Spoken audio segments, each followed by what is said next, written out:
এর আগের দিন আমরা ভূচৌম্বকত্বের উপাদান বা মূল রাশি তিনটে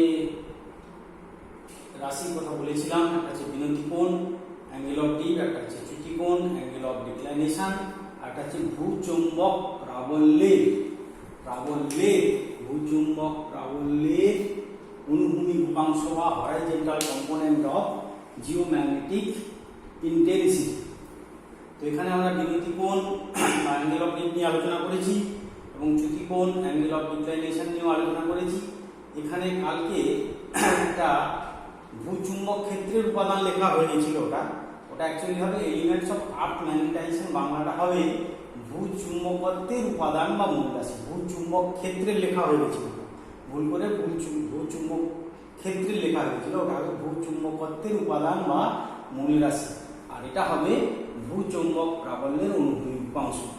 বিনতি কোণ আর চ্যুতি কোণ আমাদের আলোচনা হয়ে গেছে। আজকের আমাদের আলোচ্য বিষয় হচ্ছে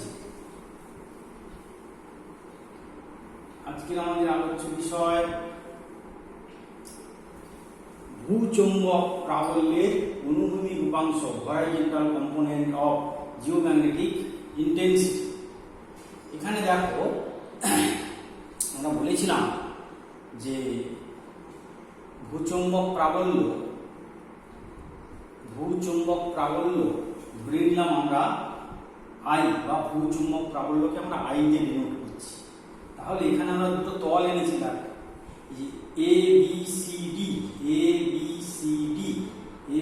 হচ্ছে ভৌগোলিক মধ্যতল, অর্থাৎ ভৌগোলিক উত্তর মেরু এবং দক্ষিণ মেরু যোগ করে তারপরে যে উলম্ব তল, ভৌগোলিক উত্তর মেরু দক্ষিণ মেরু যোগ করলে যে রেখা পাওয়া যায় তারপরে উলম্ব তল, সেটা হলো এ বি সি ডি ভৌগোলিক মধ্যতল।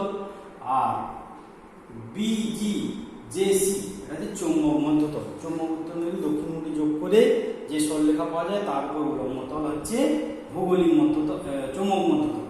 তাহলে এ বি সি ডি হচ্ছে ভৌগোলিক মধ্যতল আর বিজি জেসি হলো আমার চৌম্বক মধ্যতল।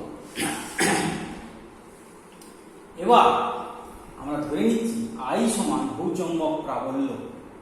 তাহলে আই কোন স্থানের বিনতি কোণ, আমরা ধরলাম বিনতি কোণ সমান থিটা, আর চ্যুতি কোণ বা বিচ্যুতি কোণ সমান মনে করো ডেল্টা। তাহলে এই যে আইটা, অর্থাৎ ভূচুম্বক প্রাবল্য আইটা অনুভূমিকের সঙ্গে থিটা কোণে থাকবে, আমরা আগেই বলেছিলাম যে বিনতি কোণ মানে একটা চুম্বককে বাধাহীনভাবে কোথাও ঝুলিয়ে দিলে সেটা ভূচুম্বক প্রাবল্য বরাবর স্থাপিত করে নিজেকে এবং অনুভূমিকের সঙ্গে যে কোণ করে থাকে সেটাই হচ্ছে বিনতি কোণ। তাহলে এক্ষেত্রে আমরা কি পাবো না, ভূচুম্বক প্রাবল্য বা ম্যাগনেটিক ইন্টেন্সিটি, জিওম্যাগনেটিক ইন্টেন্সিটি যদি আই হয় এবং সেটা যদি অনুভূমিক মানে চৌম্বক মধ্যতলের অনুভূমিক রেখার সঙ্গে থিটা কোণ করে থাকে সেটাই হবে বিনতি কোণ। আর ভৌগোলিক মধ্যতল অর্থাৎ এ বি সি ডি এবং চৌম্বক মধ্যতল বিজি জেসি পরস্পরের মধ্যে যে কোণ করে থাকবে সেইটা হলো এই যে ডেল্টা, এইটা হলো তোমার চ্যুতি কোণ। এরকম ভাবে দেখানো যায়, যেমন ধরো এই একটা খাতা, এইটা দেখো, এইটা হচ্ছে খাতার এই তলটা দেখো, এইটা হচ্ছে আমার ভৌগোলিক মধ্যতল আর এটা হচ্ছে আমার চৌম্বক মধ্যতল। এইটা হচ্ছে আমার ভৌগোলিক মধ্যতল, এটা হচ্ছে চৌম্বক মধ্যতল। এইভাবে আমরা দেখিয়েছি 3D ছবি, এটা ডট ডট ডট ডট করে দেখানো হয়েছে। এ বি সি ডি হচ্ছে ভৌগোলিক মধ্যতল, বি জি জে সি হচ্ছে চৌম্বক মধ্যতল। এদের মধ্যে যে কোণ মানে এই অ্যাঙ্গেলটা হলো তোমার ডেল্টা। আচ্ছা, এবার আমরা তাহলে আমরা এই আইটাকে যদি দুটো উপাংশে বিভাজিত করি, একটা হচ্ছে এই বরাবর, অর্থাৎ এটার নাম দাও বি, এখানে ধরো এম বা এম, দেখো কিছু নাম দিয়ে দাও। এইটা মনে করো এম বিন্দু, এইটা মনে করো এটা এম, আর এটা হচ্ছে এম। এটা যোগ করে দাও, এটা যোগ করলে কি পাবো, এইটা এম আর এই বিন্দুটা হচ্ছে এ। তাহলে আইকে দুটো উপাংশে ভাগ করলে এই দিকে একটা উপাংশ পাবো আর এই দিকে একটা উপাংশ পাবো। এইটাকে বলছি ভি, আর এই উপাংশটাকে আমরা বলছি এইচ। এই এইচটা কি না আই এর অনুভূমিক উপাংশ। তাহলে এইচ সমান হবে কত, আই কস অফ থিটা, আর ভিটা কত হবে আই অফ সমান আই সাইন থিটা। অর্থাৎ ভূ চুম্বক প্রাবল্যের অনুভূমিক উপাংশকে আমরা এইচ ধরেছি। এইচ সমান কত হবে ডিএল, এইচ সমান কত হবে আই কস অফ থিটা, এবং ভূচুম্বক প্রাবল্যের উলম্ব উপাংশ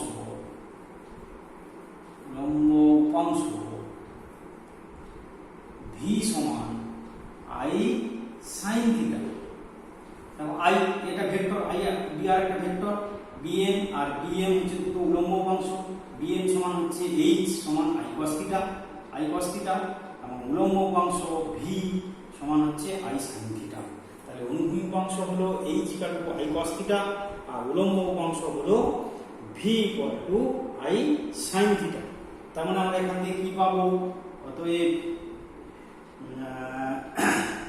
ভি ভাগ এইচ সমান কত পাবো, আই সাইন থিটা ভাগ আই কস থিটা সমান ট্যান থিটা। তার মানে কি পেলাম, অতএব আমরা এখান থেকে পাবো যে ভি ইকুয়াল টু হচ্ছে এইচ ট্যান থিটা। তার মানে বিনতি কোণ উলম্ব উপাংশ, এবং অনুভূমিক উপাংশের মধ্যে একটা সম্পর্ক আমরা পেয়ে গেলাম। ভি ইকুয়াল টু কত হলো এইচ ট্যান থিটা, অর্থাৎ উলম্ব উপাংশ, অনুভূমিক উপাংশ এবং বিনতি কোণের মধ্যে একটা সম্পর্ক আমরা পেয়ে গেলাম। এবার হচ্ছে আরেকটা সম্পর্ক আমরা পাবো, H square plus V square. H মানে এটা, ভি মানে এটা, H square plus V square সমান কত হবে, I square cos square theta plus I square sine square theta.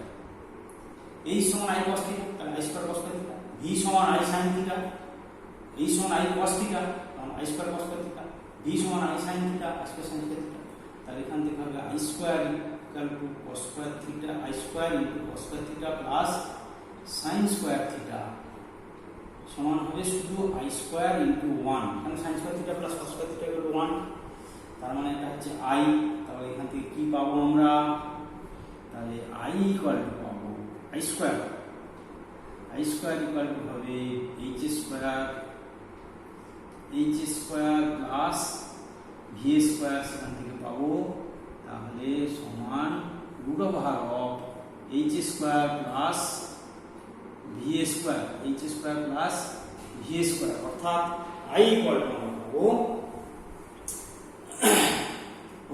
ভূচুম্বক প্রাবল্যের অনুভূমিক উপাংশের বর্গ যোগ উলম্ব উপাংশের বর্গের অনুভূমিক উপাংশের বর্গ আর উলম্ব উপাংশের বর্গের সমষ্টির বর্গমূল। তাহলে আমরা আই এর সঙ্গে অর্থাৎ ভূচুম্বক প্রাবল্যের সঙ্গে অনুভূমিক উপাংশ উলম্ব উপাংশের সম্পর্ক পেয়েছি। আই এর সঙ্গে অনুভূমিক উপাংশ, আই এর সঙ্গে উলম্ব উপাংশ, আর উলম্ব উপাংশ অনুভূমিক উপাংশ বিনতি কোণের সম্পর্ক, আর আই এর একটা সম্পর্ক আমরা পেয়ে গেলাম। এইবার নিরক্ষরেখায়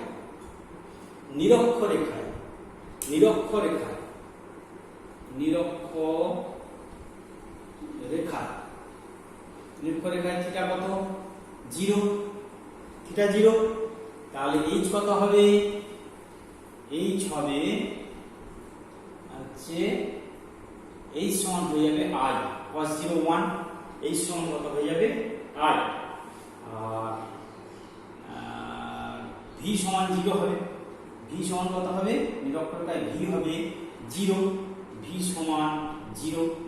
আর মেরুতে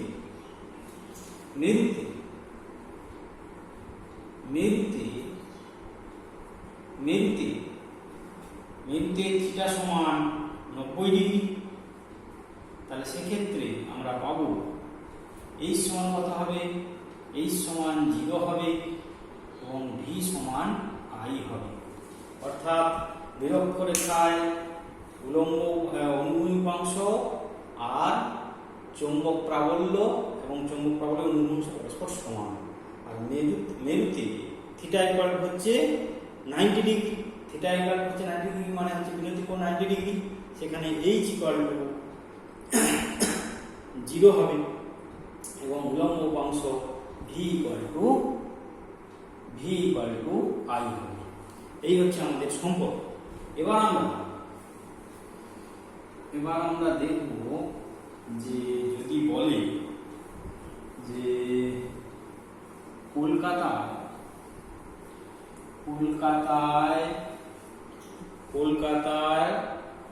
অনুভূমিক চৌম্বক প্রাবল্য, কলকাতায় অনুভূমিক চৌম্বক প্রাবল্য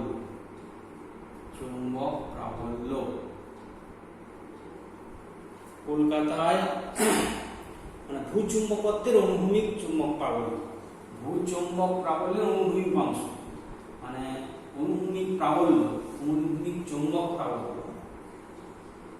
বলছে 0.37 ওরস্টেড ওই। কলকাতায় অনুভূমিক চৌম্বক প্রাবল্য 0.37 ওরস্টেড। এই কথাটার মানে কি? না, এটার মানে বলতে বোঝায় ওই স্থানে রাখা একটি একক মেরুর ওপর মোট যে বল ক্রিয়া করে, ওই স্থানে রাখা কলকাতায় রাখা একটা একক চৌম্বক মেরুর উপর যে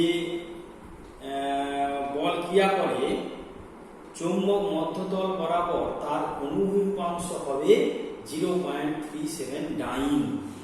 অর্থাৎ কলকাতায় অনুভূমিক চৌম্বক প্রাবল্য 0.37, অনুভূমিক ভূচৌম্বক প্রাবল্য ভূচৌম্বক বলা হয়, অনুভূমিক ভূচৌম্বক প্রাবল্য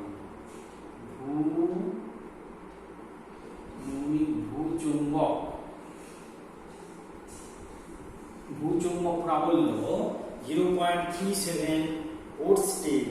কথাটির অর্থ হলো ওই স্থানে রাখা একটি একক মেরুর উপর মোট যে বল ক্রিয়া করে চৌম্বক মধ্যতল বরাবর তার অনুভূমিক উপাংশের মান হবে 0.37 ওরস্টেড, 0.37 ডাইন, অর্থাৎ 0.37 ডাইন। অর্থাৎ কলকাতায় রাখা একটা একক মেরুর উপর যে চৌম্বক বল ক্রিয়া করে চৌম্বক মধ্যতল বরাবর তার অনুভূমিক উপাংশের মান হবে 0.37 ডাইন। এটাই হলো কলকাতায় অনুভূমিক ভূচৌম্বক প্রাবল্য 0.37 বলতে তাই বোঝায়। আচ্ছা, এবারে আমরা চৌম্বক মানচিত্রে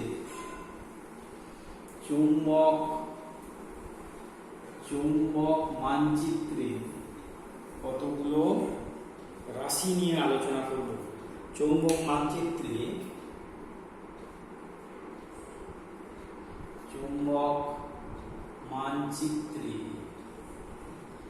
কতগুলি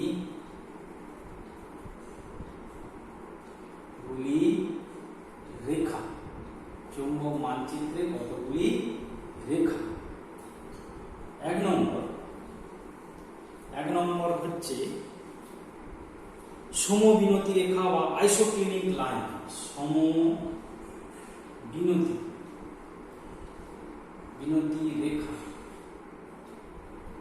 সমবিনতি রেখা বা আইসোক্লিনিক লাইন, সমবিনতি রেখা বা আইসোক্লিনিক লাইন। অর্থাৎ ভূপৃষ্ঠের যে সমস্ত স্থানে বিনতি কোণ সমান সেই সব বিন্দুগুলি যোগ করলে যে রেখা পাওয়া যাবে তাকে বলা হয় সমবিনতি রেখা বা আইসোক্লিনিক লাইন। অর্থাৎ ভূপৃষ্ঠের যেসব স্থানের বিনতি কোণ সমান সেগুলিকে যোগ করলে যে রেখা পাওয়া যায় তাকে বলা হয় সমবিনতি রেখা। 2 নম্বর হচ্ছে সম বিচ্যুতি রেখা, আইসোগনিক লাইন। সম বিচ্যুতি রেখা, আইসোগনিক লাইন। সমবিচ্যুতি রেখা সংজ্ঞা থেকেই আমরা বুঝতে পারছি পৃথিবীর যে সমস্ত স্থানে বিচ্যুতি কোণের মান সমান তাদের যোগ করলে যে রেখা পাওয়া যায়, সরলরেখা নয়, যে রেখা পাওয়া যায় তাকে বলা হয় আইসোগনিক লাইন। ভূপৃষ্ঠের যে সমস্ত স্থানে বিচ্যুতি কোণ সমান সেগুলোকে যোগ করলে যে রেখা পাওয়া যায় তাদের বলা হয় সমবিচ্যুতি রেখা। এবার হচ্ছে অবিনতি রেখা, 3 নম্বর। অবিনতি রেখা বা অ্যাক্লিনিক লাইন। অ্যাক্লিনিক লাইন কি? অবিনতি রেখা বা অ্যাক্লিনিক লাইন যে সমস্ত স্থানে, পৃথিবীর যে সমস্ত স্থানে বিনতি কোণের মান 0 সেই সমস্ত রেখাগুলো, সেই সমস্ত বিন্দুগুলো যোগ করলে যে রেখা পাওয়া যায় তাকে বলা হয় অবিনতি রেখা। অর্থাৎ পৃথিবীর যে সমস্ত স্থানে ভূপৃষ্ঠের ওপর বিনতি কোণের মান 0 সেগুলোকে যোগ করলে যে রেখা পাওয়া যায় তাদের বলা হয় অবিনতি রেখা। 4 নম্বর হচ্ছে অবিচ্যুতি রেখা।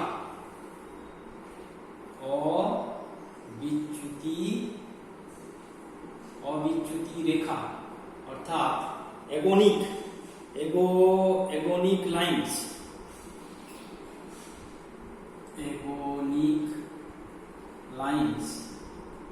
অর্থাৎ সমবিনতি হচ্ছে আইসোক্লিনিক, আচ্ছা সমবিচ্যুতি হচ্ছে আইসোগনিক, অবিনতি হচ্ছে অ্যাক্লিনিক, আর অবিচ্যুতি রেখা হচ্ছে অ্যাগনিক।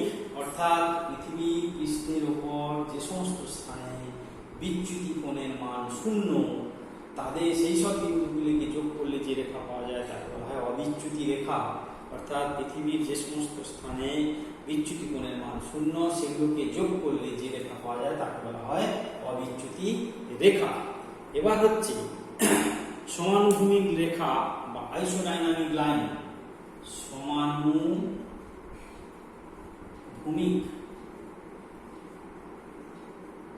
রেখা, আইসোডাইনামিক লাইন। আইসোডাইনামিক বা সমানুভূমিক রেখা কাকে বলে? সমানুভূমিক বা আইসোডাইনামিক লাইন কাকে বলে না? পৃথিবীর যে সমস্ত স্থানে ভূচুম্বক ক্ষেত্রের অনুভূমিক উপাংশের মান সমান সেই সব বিন্দুগুলো যোগ করলে যে রেখা পাওয়া যায় তাকে বলা হয় সমানুভূমিক রেখা। অর্থাৎ পৃথিবীর পৃষ্ঠের উপর যে সমস্ত স্থানে ভূচুম্বক প্রাবল্যের অনুভূমিক উপাংশের মান সমান, ভূচুম্বক প্রাবল্যের অনুভূমিক উপাংশের মান সমান তাদের বলা হচ্ছে সমানুভূমিক রেখা বা আইসোডাইনামিক লাইন। এবার যেটা নিয়ে আমরা আলোচনা করব সেটা হচ্ছে ভূচুম্বকত্বের উপাদান সমূহের পরিবর্তন। ভূচুম্বকত্বের উপাদান সমূহের পরিবর্তন। ভূচুম্বকত্বের উপাদান সমূহের পরিবর্তন। আচ্ছা, এই পরিবর্তন একটা নিয়মিত হতে পারে, পিরিয়ডিক। নিয়মিতর মধ্যে পড়বে দৈনিক হচ্ছে বার্ষিক, আর একটা 3 নম্বর হচ্ছে দীর্ঘকালীন। আচ্ছা, নিয়মিত পরিবর্তন বলতে কি বোঝায়? না, দৈনিক পরিবর্তন হতে পারে, বার্ষিক পরিবর্তন হতে পারে, দীর্ঘকালীন পরিবর্তন হতে পারে। অর্থাৎ বিনতি কোণ, বিচ্যুতি কোণ এবং ভূচুম্বক প্রাবল্যের অনুভূমি উপাংশ, এই 3টি উপাদানের কথাই আমরা বলছি। উপাদান সমূহের পরিবর্তন। তাহলে দৈনিক সারাদিনের মধ্যে দুবার, একবার মান সর্বোচ্চ হবে, একবার মান সর্বনিম্ন। বার্ষিক বছরে দুবার, একবার সর্বোচ্চ হবে, একবার সর্বনিম্ন হবে। মোটামুটি লন্ডনে ফেব্রুয়ারি মাসে এই মানগুলো বিচ্যুতি, অর্থাৎ ফেব্রুয়ারি মাসে বিচ্যুতি হয় সবচেয়ে বেশি, অর্থাৎ মানে বিচ্যুতিটা ফেব্রুয়ারি মাসে হয় সবচেয়ে বেশি। ফেব্রুয়ারিতে ম্যাক্সিমাম বিচ্যুতি হয়, ম্যাক্সিমাম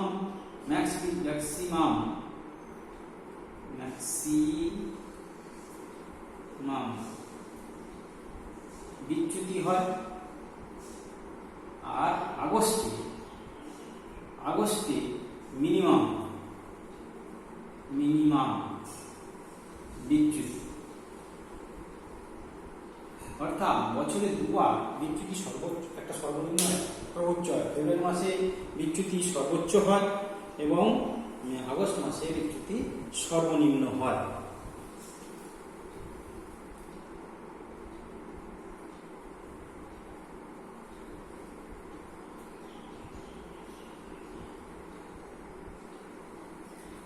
এবার হচ্ছে আমাদের দীর্ঘকালীন পরিবর্তন। দীর্ঘকালীন পরিবর্তন বলতে কি বোঝায়? না, দীর্ঘকালীন পরিবর্তন বলতে অনেক বছর পর, প্রায় 960 বছর পর দীর্ঘকালীন পরিবর্তন, মানে এইটা 960 বছর পর এই ভূচুম্বকত্বের উপাদানগুলো পরিবর্তন হয়। সেটা কি জন্য হয়? না, ভৌগোলিক উত্তর মেরু চারদিকে চুম্বক মেরু আবর্তনের জন্য, অথবা ভৌগোলিক দক্ষিণ মেরুর চারদিকে চুম্বক দক্ষিণ মেরুর আবর্তনের জন্য। অর্থাৎ ভৌগোলিক উত্তর এবং দক্ষিণ মেরুর চারদিকে চুম্বক উত্তর ও দক্ষিণ মেরুর আবর্তনের জন্য এই দীর্ঘকালীন পরিবর্তনটা হয়। আর একটা পরিবর্তন হয়, এটা হলো নিয়মিত। আর একটা পরিবর্তন হচ্ছে আকস্মিক পরিবর্তন। অর্থাৎ আকস্মিক পরিবর্তনের জন্য হঠাৎ করে যদি ভূচুম্বকত্বের উপাদানগুলির বিশাল পরিবর্তন দেখা দেয়, তখন সেটাকে বলে আকস্মিক পরিবর্তন। এটাকে বলা হয় ম্যাগনেটিক স্টর্ম, আকস্মিক পরিবর্তন, চুম্বক ঝঞ্ঝা। সাধারণত ভূমিকম্প, অগ্ন্যুৎপাত,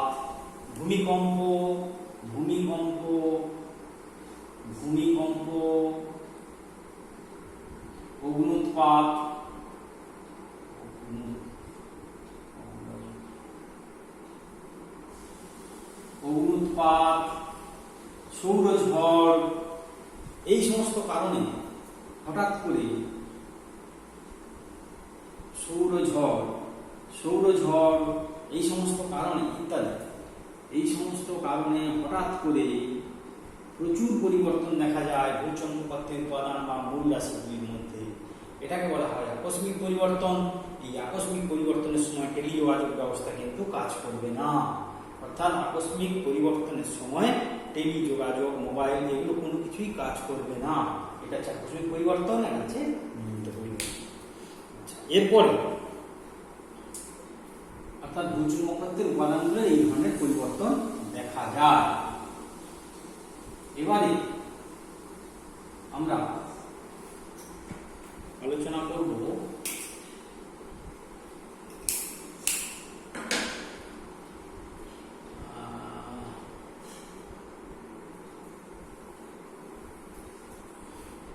এরপরে আমরা আলোচনা করব ভূচুম্বক ক্ষেত্রে দণ্ডচুম্বকের বলরেখার বিন্যাস।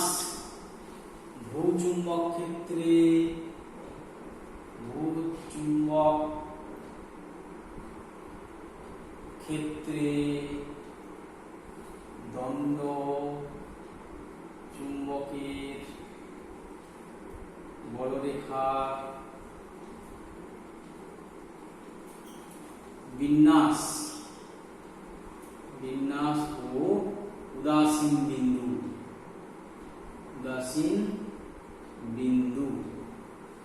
ভূচুম্বক ক্ষেত্রে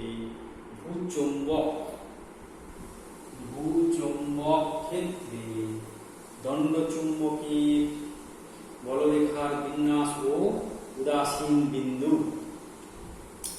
এবার যদি কোনো দণ্ড চুম্বকের 1 নম্বর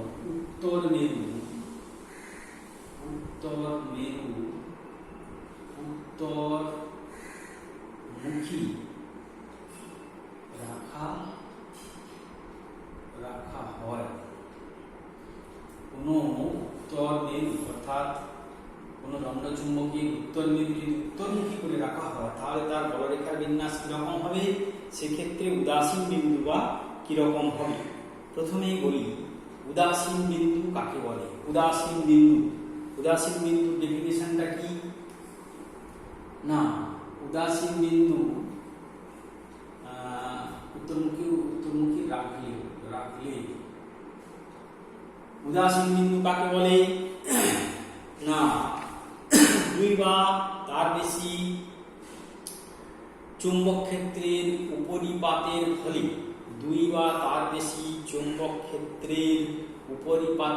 ফলে চৌম্বক ক্ষেত্রের যে বিন্দুতে লব্ধি চৌম্বক প্রাবল্য শূন্য হয়, 2 বা তার বেশি চৌম্বক ক্ষেত্রের উপরিপাতের ফলে যে বিন্দুতে লব্ধি চৌম্বক প্রাবল্য শূন্য হয় সেই বিন্দুটাকে বলা হয় উদাসীন বিন্দু। 2 বা তার বেশি চৌম্বক ক্ষেত্রের উপরিপাতের ফলে যে বিন্দুতে লব্ধি চৌম্বক প্রাবল্য শূন্য হয় তাকে বলা হয় উদাসীন বিন্দু। তাহলে একটা দণ্ড চুম্বকের উত্তরমুখী করে রাখলে তার বলরেখার বিন্যাস কেমন হবে সেটা আমরা দেখি। এইটা হচ্ছে আমার দণ্ড চুম্বক,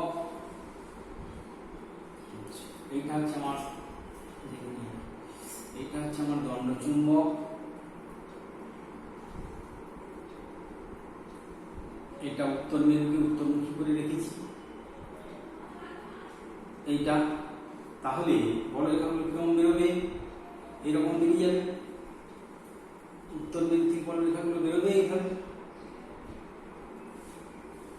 আর দক্ষিণ মেরুতে এসে ঢুকবে।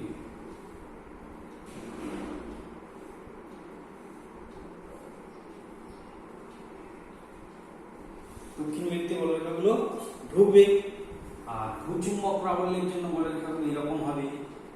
ভূচুম্বক ক্ষেত্রের, এটা হচ্ছে তোমার ভূচুম্বক ক্ষেত্রের জন্য বলরেখা,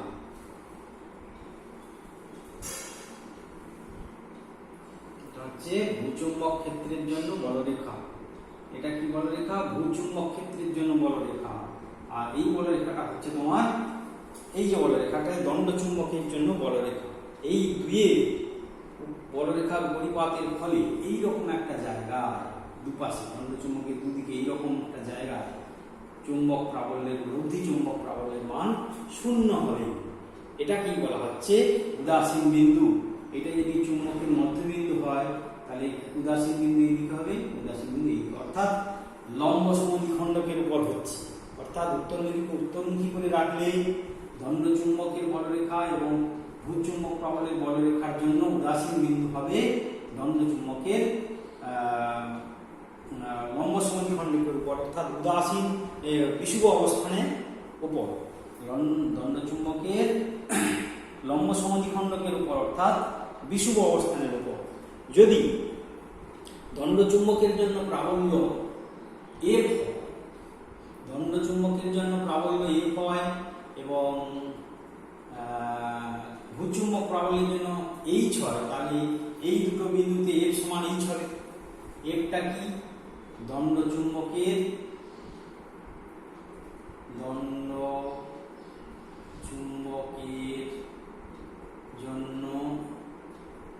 প্রাবল্য দণ্ড চুম্বকের জন্য প্রাবল্য। আর এইচ হচ্ছে তোমার ভূচুম্বক ক্ষেত্রের অনুভূমিক উপাংশ। ভূচুম্বক ক্ষেত্রের অনুভূমিক উপাংশ।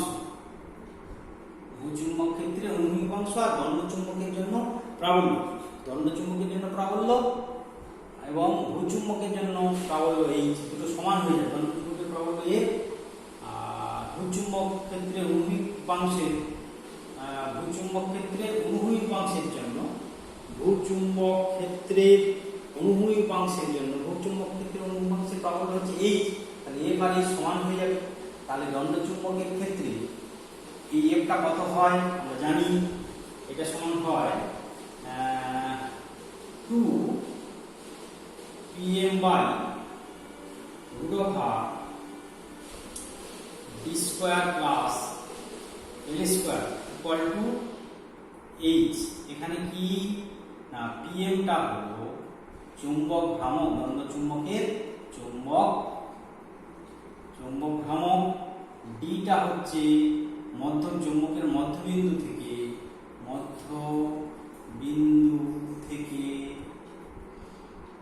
লম্ব দূরত্ব, আর এলটা হচ্ছে তোমার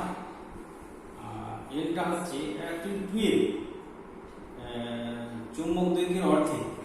চুম্বক দৈর্ঘ্যের অর্ধেক, 12 সমান চুম্বক দৈর্ঘ্য। তাহলে চুম্বক দৈর্ঘ্যের অর্ধেক হচ্ছে কত, এল। তার মানে এইচ সমান হয়ে গেল এটা।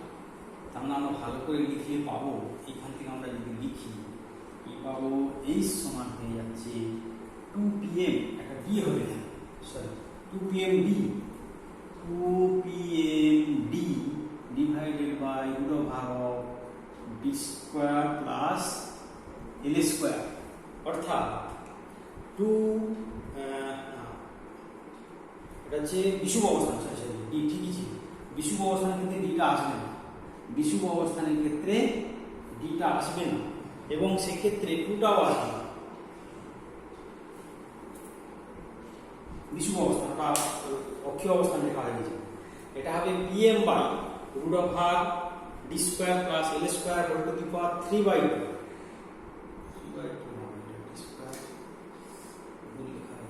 অক্ষীয় অবস্থানে লেখা হয়ে গেছে, এটা হবে 3/2। এটা অক্ষীয় অবস্থানে লেখা হয়ে গেছে, ভুল করে। এটা হচ্ছে বিষুব অবস্থান। বিষুব অবস্থানের ক্ষেত্রে এফটা কত হয়, pm by d square plus l square whole to the power 3/2, সেটা সমান h। তাহলে h সমান লিখতে পারি pm by d square plus l square whole to the power 3/2। হ্যাঁ, এটা হলো উত্তর মেরু উত্তরমুখী করে রাখলে তোমার এইচটা হবে pm by d square plus l square whole to the power 3/2। যদি d অনেক বড় হয়, যদি d very very greater than l হয়, তবে h শুধু pm বাই d কিউব হবে, ঠিক আছে। এটা উত্তর মেরুকে উত্তরমুখী করে রাখলে, আর যদি চৌম্বক প্রাবল্য এটা যদি বি আনতে চাই, তাহলে এখানে বি লিখতে হবে। এই রাশিটা কিভাবে লেখা যাবে, যদি বি চৌম্বক ক্ষেত্র আনতে চাই, তাহলে বি হবে, এটা সমান হবে μ0/4π হবে, আর pm by d square plus l square whole to the power 3/2 হবে, d square plus l square whole to the power 3/2। এটা হচ্ছে সিজিএস পদ্ধতি। এটা হচ্ছে চৌম্বক প্রাবল্য, যেটা আমরা বার করলাম, এটা সিজিএস, এটা হচ্ছে এসআই। সিজিএস হলে এইরকম রিলেশন হবে, এসআই তে এইরকম রিলেশন হবে। এবারে আমরা উত্তর মেরুকে দক্ষিণমুখী করে রাখি। বলরেখার বিন্যাস এবং উদাসীন মেরু কোথায় হবে সেটা আমরা বার করব। উত্তর মেরু দক্ষিণমুখী করে রাখি,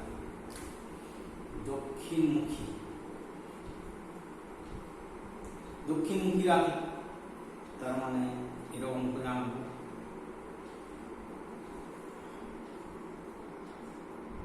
তার মানে এই দিকটা হবে তোমার সাউথ পোল, এই দিকটা হবে নর্থ পোল, এই দিকটা হবে নর্থ পোল। তার মানে উত্তর মেরুটা দক্ষিণ দিকে আছে আর দক্ষিণ মেরুটা উত্তর দিকে আছে। উত্তর মেরু উত্তরমুখী ছিল এরকম, এটা হচ্ছে উত্তর মেরু বা দক্ষিণ মেরু। দক্ষিণ মেরু, দক্ষিণ মেরু না, দক্ষিণ মেরু, দক্ষিণ মেরু উত্তরমুখী, উত্তরমুখী রাখলে এটা সহজ হবে। দক্ষিণ মেরু উত্তরমুখী রাখলে বড়রেখার বিন্যাসগুলো কিরকম হবে এবং উদাসীন বিন্দুর অবস্থানটা কোথায় হবে সেটা আমরা বার করব। এটা উত্তর মেরু থেকে বড়রেখাগুলো এরকম বেরোবে, এরকম ভাবে বেরিয়ে দক্ষিণ মেরুতে যাবে, এরকম আসবে, এরকম আসবে, এরকম আসবে, বড়রেখাগুলো এইরকম দেখাবে উত্তর মেরু থেকে বেরিয়ে। এটা তো উত্তর মেরু, এটা হচ্ছে দক্ষিণ মেরু এস, যেটাকে এস করলাম, এটাকে এন করলাম, ঠিক আছে। আর আমাদের কি বলে ভূচুম্বক প্রবলটা কেমন হবে, এইরকম, এইরকম বড়রেখাগুলো থাকবে, এগুলো এইরকম দেখাবে, এদিকেও তাই এরকম হবে।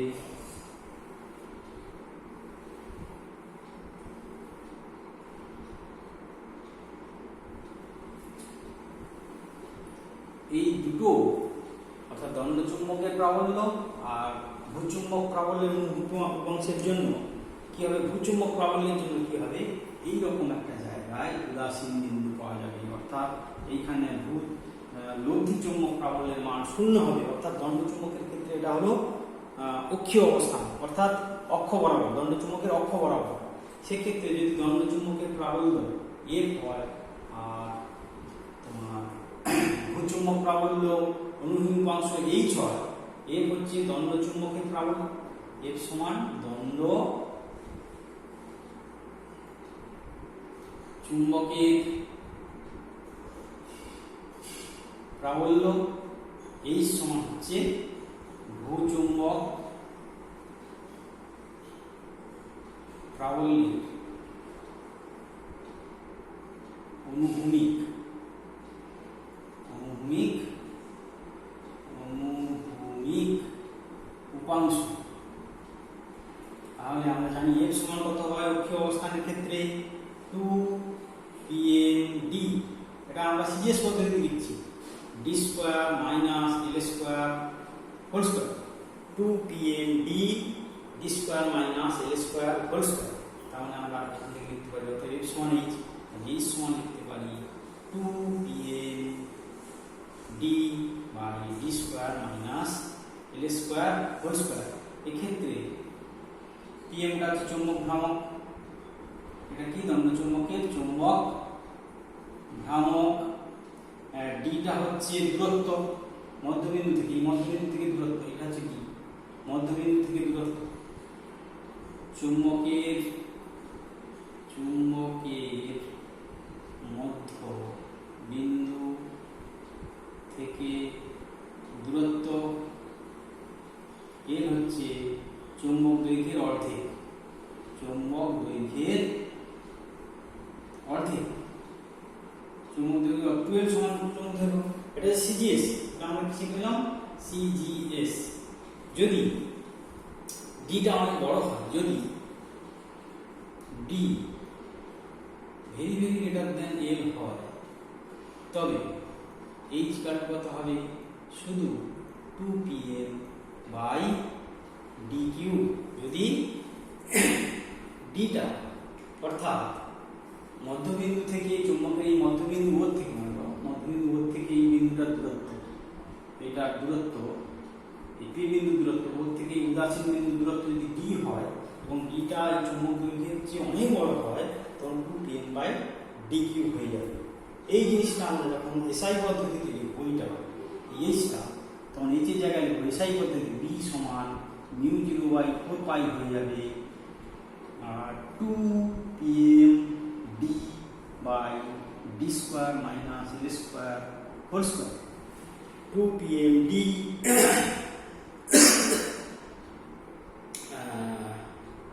2pm d মানে h এর জায়গায় d লিখবো আর একটা 1 এর জায়গায় μ0/4 pi 2pm d by d square minus L square.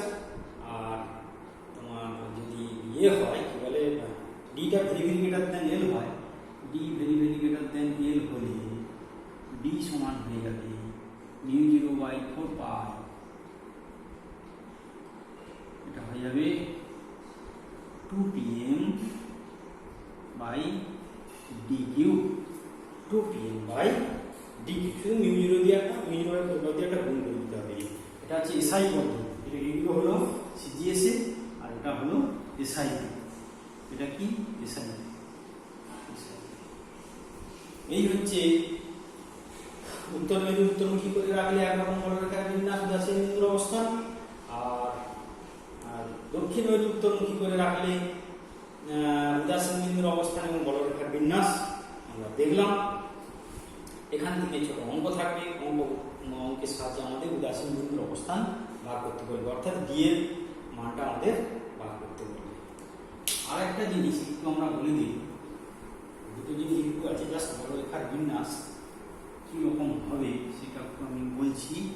এটা হচ্ছে তোমার যদি এল পূর্ব করে রাখা হয়, এল মেরুকে উত্তর মেরুকে পূর্বমুখী আর এল মেরুকে পূর্বমুখী আর এল মেরুকে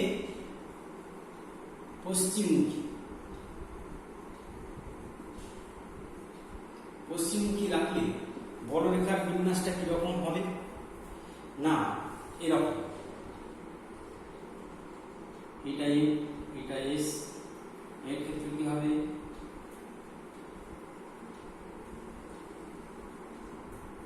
এদিকটা উল্টো হয়ে যাবে, তখন এদিকটা হবে এল, এদিকটা হবে এস। এই ক্ষেত্রে বলরেখার বিন্যাসটা কিরকম হবে? না এল মেরু থেকে বেরোবে, এল মেরু থেকে বেরোবে, এস মেরুতে ঢুকবে, অর্থাৎ এখানে জিনিসটা এরকম হবে, এইরকম এইরকম এইরকম হবে, এস মেরুতে এসে ঢুকবে, এরকম এরকম হবে, অর্থাৎ বলরেখাগুলো এরকম এরকম বেরোবে আর এখানে এসে ঢুকবে।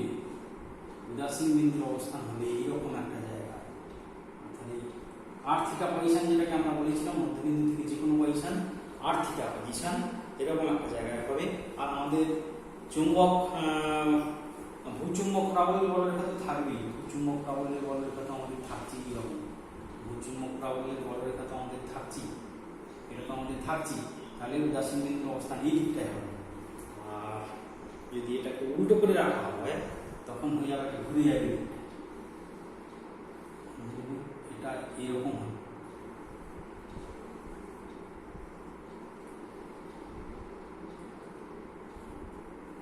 অর্থাৎ উত্তর মেরু পশ্চিমমুখী করে রাখলে এরকম হবে। বলরেখা তো আমাদের ভূচুম্বক প্রাবল্যের বলরেখা যেটা, এটা তো থাকবেই।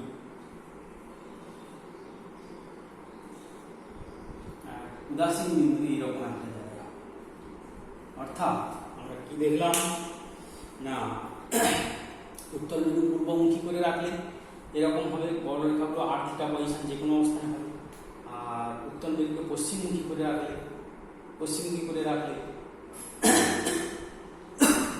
উত্তর মেরু থেকে বেরোচ্ছে দক্ষিণ মেরু ঢুকবে, এক্ষেত্রে উত্তর মেরু থেকে বেরোবে দক্ষিণ মেরু ঢুকবে, এবং সেক্ষেত্রে উদাসীন বিন্দুর অবস্থান এরকম পজিশন। এই হলো আমাদের পদার্থের চুম্বক ধর্ম চ্যাপ্টারের বিষয়ে আলোচনা, এবং উদাসীন বিন্দু আমরা যেগুলো বার করলাম সেই উদাসীন বিন্দু থেকে আমাদের অঙ্ক থাকবে। কখন তোমাদের বলরেখার বিন্যাসও আঁকতে দিতে পারে, যে উত্তর মেরু উত্তরমুখী করে রাখলে, উত্তর মেরু দক্ষিণমুখী করে রাখলে, উত্তর মেরু পূর্বমুখী করে রাখলে, উত্তর মেরু পশ্চিমমুখী করে রাখলে, এবং বলরেখার বিন্যাস দণ্ডচুম্বকের জন্য বলরেখার এবং ভূচুম্বক প্রাবল্যের জন্য বলরেখার বিন্যাস কেমন হবে, এবং উদাসীন বিন্দুর অবস্থান কোথায় হবে সেগুলোর মধ্যে এঁকে দেখাতে হবে। এই পর্যন্তই পদার্থের চুম্বক ধর্ম চ্যাপ্টার এখানেই আমাদের শেষ হয়ে গেল। এরপরে আমরা নতুন চ্যাপ্টার নিয়ে আলোচনা